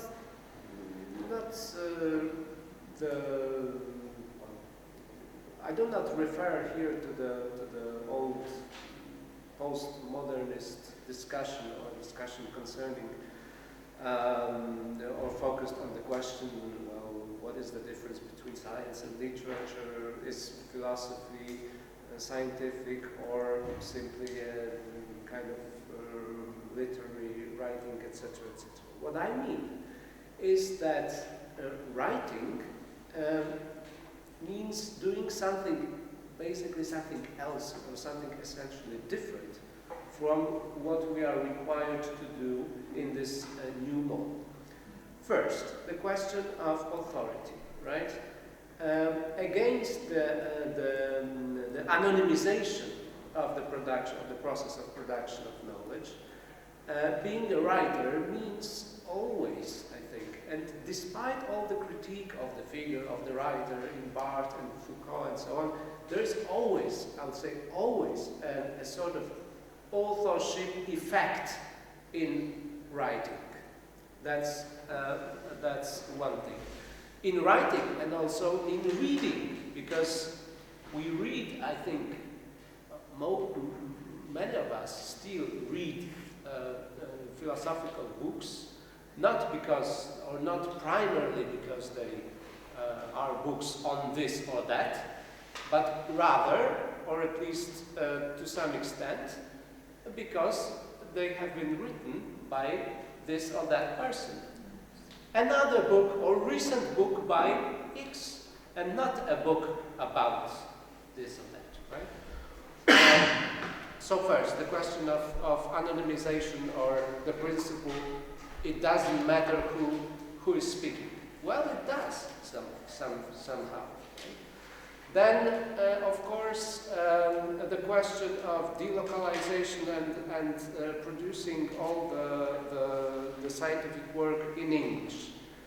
It has many effects, or it affects our research in many different ways. And one of the effects of it is, of course, the lack or the absence of style, which is, well, we can produce decent papers in English sometimes, right? But it's not really writing, right?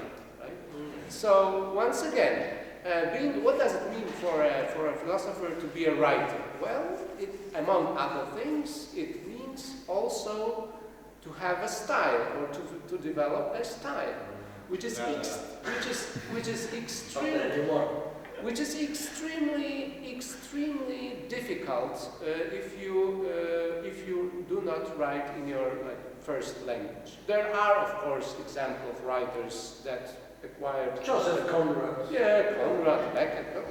Okay, but these are exceptions.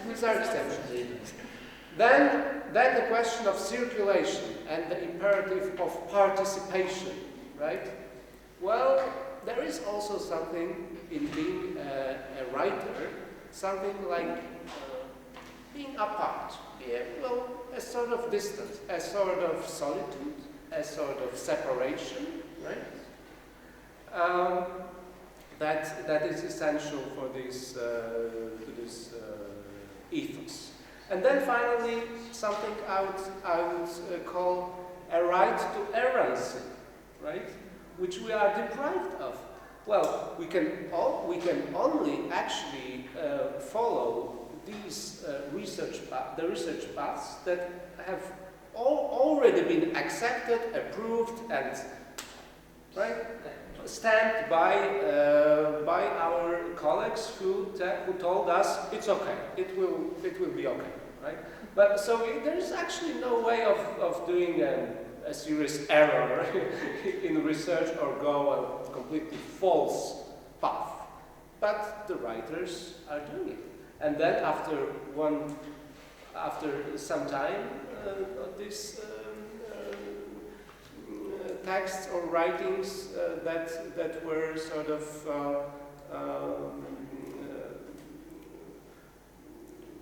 resulted from erroneous choices, they may also become important or influential, right? So error and errancy. Yeah. Non, merci beaucoup pour ta question. Je trouve que c'est une question très importante parce que il me semble que en tout cas en sciences politiques contemporaines, on était très bon pour construire des modèles de plus en plus sophistiqués, fonctionnement et du coup on se rapproche d'une science au sens théorique du terme, mais moins au sens ingénierie. Quand ça se casse, on est souvent un peu désemparé. Et là, j'aimerais peut-être rappeler l'appel qu'avait lancé Jean-François hier dans les 3 dimensions, à la fois de collaborer avec d'autres disciplines qui elles ont peut-être plus d'expérience dans ce domaine-là.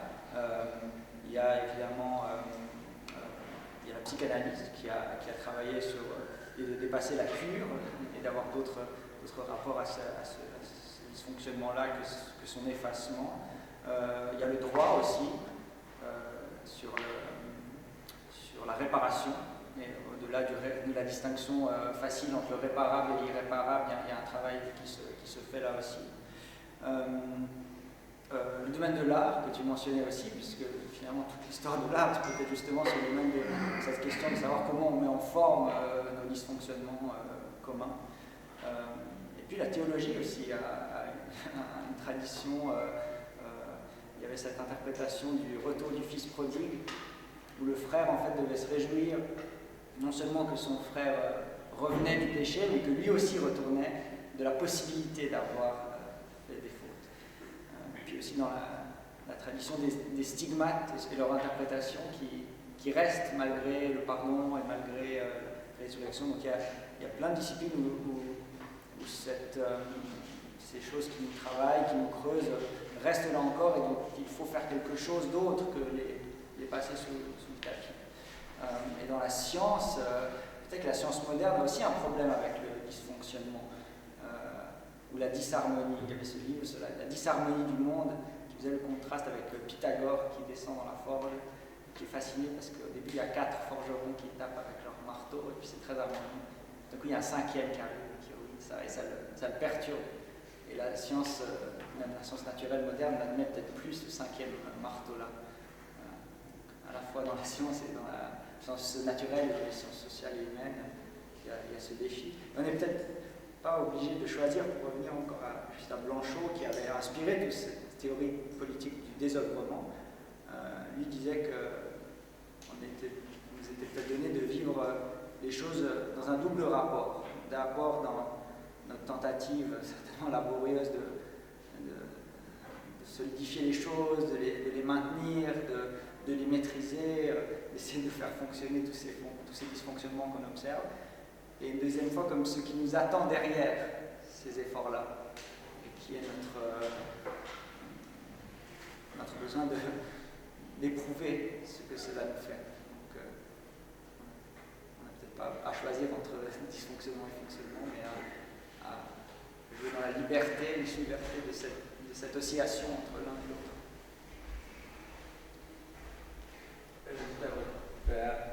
Is there any more question? If no, go ahead and I'll edit this one.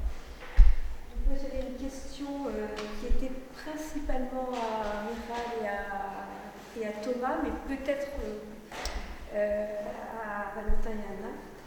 C'était qui m'a été évoqué par ce que tu as évoqué très rapidement Thomas, mais finalement tu n'en as pas parlé, qui est le lien avec le capitalisme, mais que Michał a évoqué avec justement avec l'analyse foucauldienne et le lien avec le libéralisme. Et je me demandais que feriez-vous avec Polanyi et notamment son analyse du contre-mouvement face au développement du marché, du libéralisme. Et ce que dit Polanyi, c'est que le contre-mouvement, c'est aussi bien la résistance à la société économisée, à la société marché, mais c'est aussi le fascisme. Et donc, et là on retrouve une dimension que Elisabeth a évoquée hier, c'est qu'on ne peut pas séparer, qu'il y a un enchevêtrement entre ces logiques politiques autoritaires et les logiques néolibérales, etc. Donc voilà, c'était une question et qui peut aussi faire écho à ce que vous avez dit tous les deux. It's actually quite similar vein, or maybe more concrete in fact, because mostly Michał and Anna actually explicited this problem, that of course we have a natural tendency of idealizing as idyllic the former relations where they're falling apart. But the problem is that apart from all the bad faith in the reforms of science imposed on it, evident bad faith in the case of ideological use of it, and we know that pretty bad faith in the case of bureaucratic as well. Despite of that, we know that science is facing real problems, that its place in society was never clear, and of course it's becoming even less clear, and of course we won't invent it, you know, I mean, but because we have no power of controlling history, of course, humanity doesn't have this power, but in any case we should try. So in any case, I feel like we should make some utopia for science for the future, because it's clearly, we cannot go back to the old model, which was after all based on kind of elitism, simply, when the students were, what, 5% of their generation or 10, yeah, and then researchers were the fraction of it, and they could be rare goodness, a rare commodity. Not anymore. So what do we, of course we were supposed to have one such presentation on slow science, but I think of course, as you said, only being slow does not suffice. I mean, so, you have to have capitals to be slow, you know. It's yeah, like, exactly. for example, I cannot afford to be slow, but that's the problem. So. But ambiguities are there, but perhaps we would need, what do you think, a bit of science and social science utopianism, in the sense of utopistics rather than utopian. Meaning simply reflecting and being a bit more creative about our future place, also fighting for it, because we have either this science is sacred, line of defense, don't touch us, or a bit of complaining, right, on what they are doing to us, we poor us.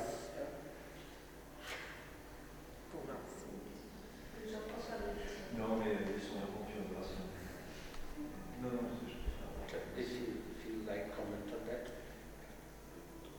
It's just a continuation, in fact, of the discussion, right? We're having here for a while already. Well, the problem is that one of the problems is that even if we can imagine some strategies of resistance, right? There is a huge problem with making these strategies something more than individual survival strategies, I would say. Which invent themselves. Yeah, for instance, this writership strategy that I sketched here is, well, first, it may be good for philosophers or in human sciences. I'm not sure if it would work in other scientific fields. That's one thing. The other thing is that, of course, to deploy this to implement this kind of strategy, you already have to have some sort of capital, which makes it, well, in a way, elitist, if you like, or having this feudal or aristocratic overtones in it. That's why I said that in the beginning that I have now, well, doubts, more doubts than I had before about it. In any case, we have a serious problem with inventing, a new idea or image of science that would be alternative to this, to what we have. We actually, I would say that the dominating posture or dominating mood is a fatalist, some sort of fatalism, right? the transformation of the universities in the neoliberal agenda that dictates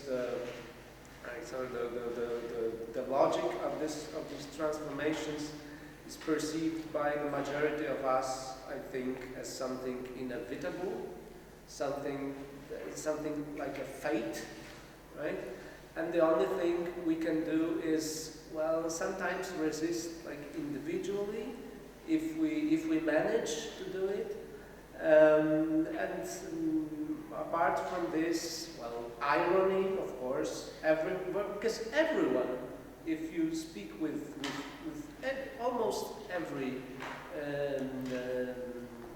academic researcher, they are always like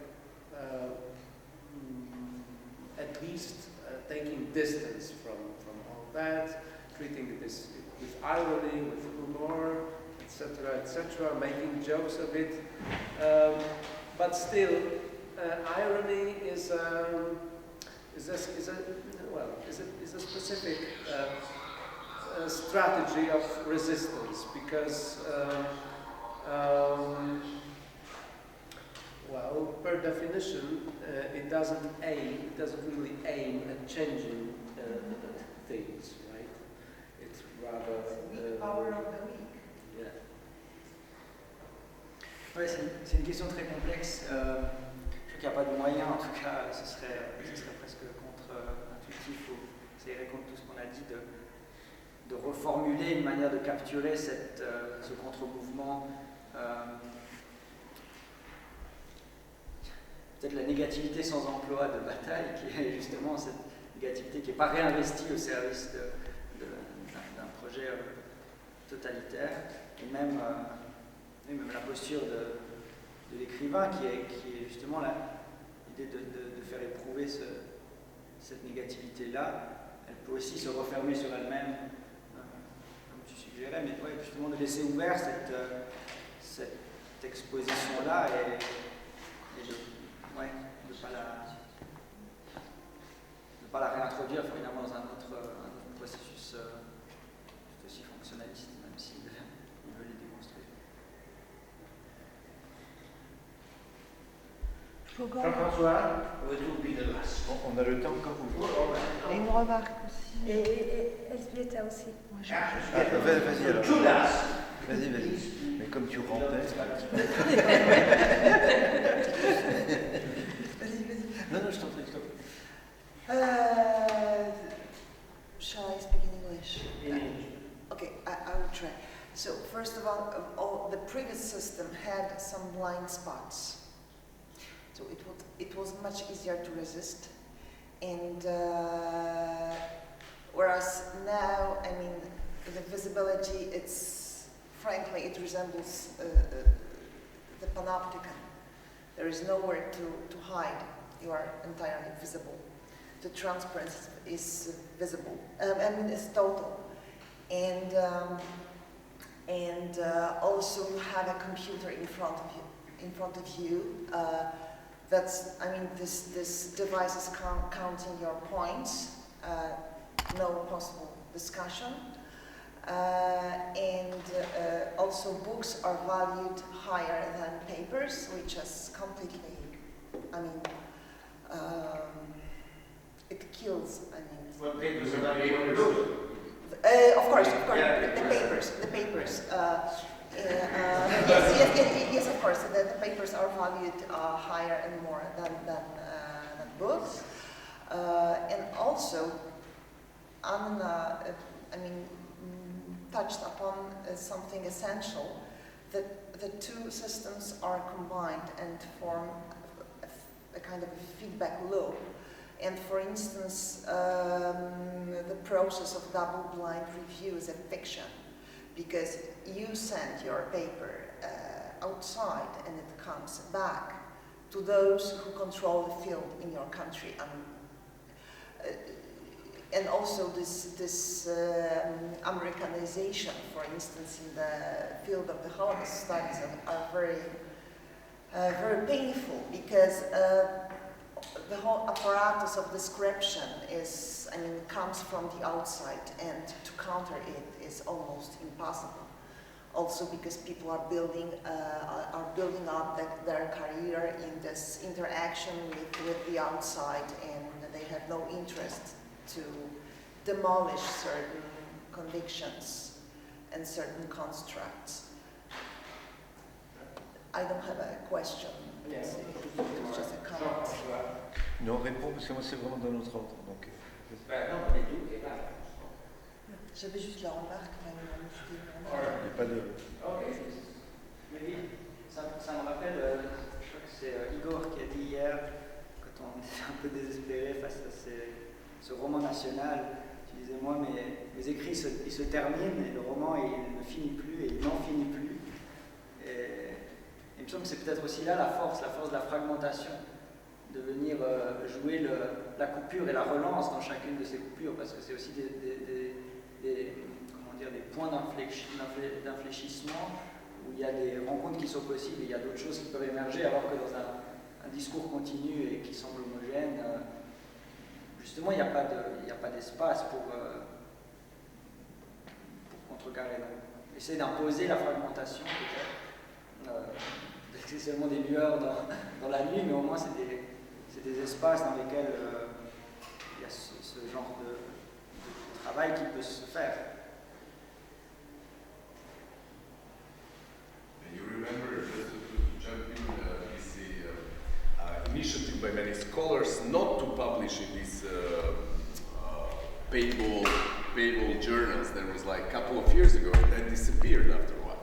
And of course, those were already professors who did not need to publish in peer-reviewed journals that are hidden behind the paywall, so could basically publish their new essays online in a freely available format and so on. All the others had to go through this system of gaining points. So basically there were some attempts to subvert the system from the academic field, but it would require all of us to stop paying to Francis and Taylor and all these guys that are earning so much money by and basically preventing people the access to and also to distribution of knowledge and so on. Not to mention how much money Routledge and these guys are making for publishing actually also books of dubious quality, because they don't pay editors any longer, so it's all up to you. And the more they publish, the better they sell it on the market. Or if it's not sold, doesn't matter, it's not even printed. So your book exists virtually. It's a print on demand. So it's not even that you have the book. So the system is really perverse, and therefore the strategies of subverting these now, a system that dominates, will have to be very, very smart and will require a serious collective action, a new way to evaluate our research and work. Is there a last word? No, I just would like to say something. Yeah, go ahead. Okay, thank you. Because I was thinking about this question about utopian vision for science, or your call for utopian vision of science. I'm terrible in creating any possible pictures of the future, so it's definitely not my task. But I think if it comes to this serious collective effort we could make, my thoughts are more going a bit more practical way than yours, and I was thinking that maybe as a kind of a collective thing we could do is to start revealing or exposing the guts of this system.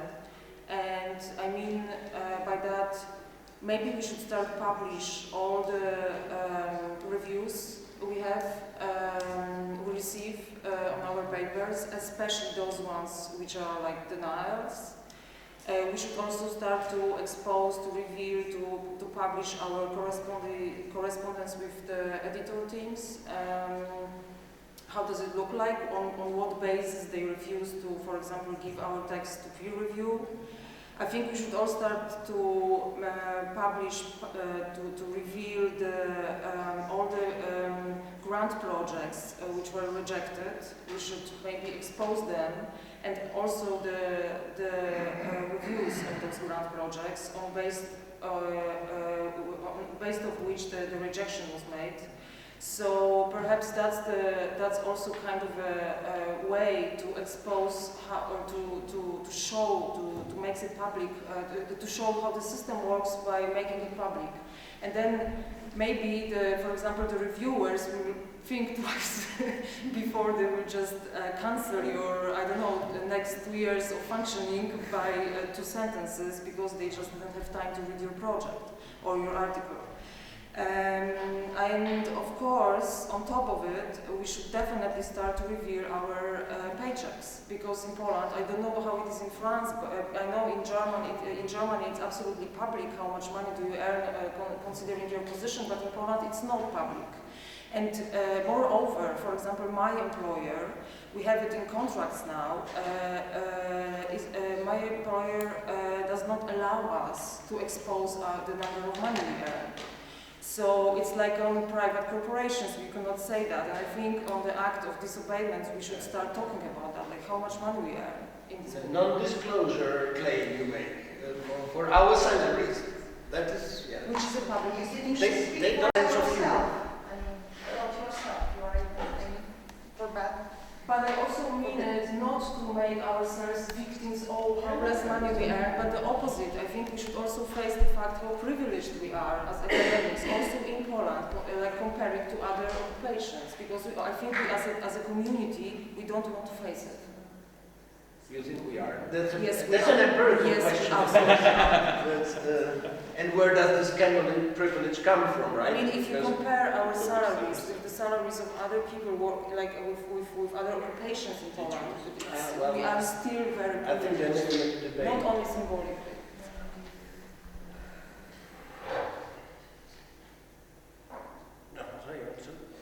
Si on a encore 2 minutes, mais c'est une conversation qu'on peut aussi bien avoir avec Thomas plus tard. Au fond, en t'écoutant, ce modèle, enfin pas ce modèle, mais cette idée du désajustement dynamique, l'Union européenne fonctionne largement comme cela. C'est aussi assez intéressant de la comprendre sous cet angle. Je me souviens d'une discussion entre Abélès, qui vient de publier un bouquin sur l'Europe, et puis un autre anthropologue, Pradel de la Tour. Pradel de la Tour était le discutant, et il disait, mais au fond, l'Union européenne, c'est exactement comme les Tobriandais étudiés par Maslowski, ou plus exactement peut-être rêvés par Maslowski, et donc il y a toute une série d'institutions, de cases et tout ça, et au milieu, il y a le vide. Et l'Union européenne fonctionne grâce à ce vide. Et puis, mais là, je ne pense pas que tu aies lu les 780 pages, donc tu pourras peut-être me répondre en septembre. Mais dans mon bouquin, je parle beaucoup de l'inachèvement de la cité, du trou, enfin de la métaphore du trou et donc du vide. Et je pense qu'en effet, c'est très largement le vide qui structure le plein dans les sociétés politiques. Et j'avance cette notion du compromis disjonctif à propos du Sénégal, que comme vous le savez ou vous ne le savez pas, peu importe, mais les institutions sénégalaises sont relativement stables, même exceptionnellement stables en Afrique subsaharienne, et cela de la période coloniale à aujourd'hui, hein, grosso modo. Et cette stabilité, elle repose sur un compromis, mais très largement disjonctif, c'est-à-dire sur la rencontre improbable entre un grand cher soufi qui nationalise en quelque sorte l'islam confrérique, mais à l'époque coloniale, c'est-à-dire qu'il va sénégaliser une branche de la Kadiria. Et au début, il est très mal vu par les autorités coloniales, mais au bout d'un moment, il y a justement un compromis qui se fait entre les autorités coloniales et Cheikh Ahmadou Bamba. Et ce compromis repose sur une disjonction C'est-à-dire que le Cher s'occupe de l'islam, enfin les catholiques diraient de l'éternité, et les administrateurs coloniaux, ce qui les intéresse, c'est les cacahuètes, la paix coloniale et la levée des troupes pour lutter contre le sultan ottoman. Et entre les deux, il y a des gens de la confrérie qui ont, si je puis dire, les doigts dans la prise de Dieu, mais qui quand même ont des intérêts fonciers à défendre et des intérêts agricoles, et le compromis il se fait mais, sur la base de cette disjonction de temporalité. Et ça renvoie un petit peu au débat qu'on a eu hier, enfin qu'on a évoqué hier du roman national, parce qu'il y a eu un grand débat parmi les historiens sénégalais il y a quelque temps, mais avec des termes d'ailleurs assez inversés par rapport à ceux qu'évoquait Esbieta. L'historiographie nationaliste faisait l'histoire du Sénégal. Et nous avons un collègue, Ibrahim Atioub, qui a dit non, ce qu'il faut faire, c'est l'histoire des Sénégalais, et notamment en introduisant des disjonctions, c'est-à-dire toute la question de l'esclavage, qui est au Sénégal ce que les Juifs sont la Pologne. C'est-à-dire c'est vraiment le grand refoulé de l'indépendance nationale et du roman national. Donc il y a un débat comme ça assez similaire. Et puis pour finir, je me demande si on ne pourrait pas reprendre pour la compréhension des sociétés politiques la très belle formule Afghano m'en soutiennent. Est-ce que les sociétés politiques ne vont pas d'où elles viennent, ce qui permettrait peut-être de repenser la question de l'inachèvement en inversant complètement le récit évolutionniste, ou en le subvertissant plus exactement. Voilà. Merci pour ce moment. Merci à tout le monde.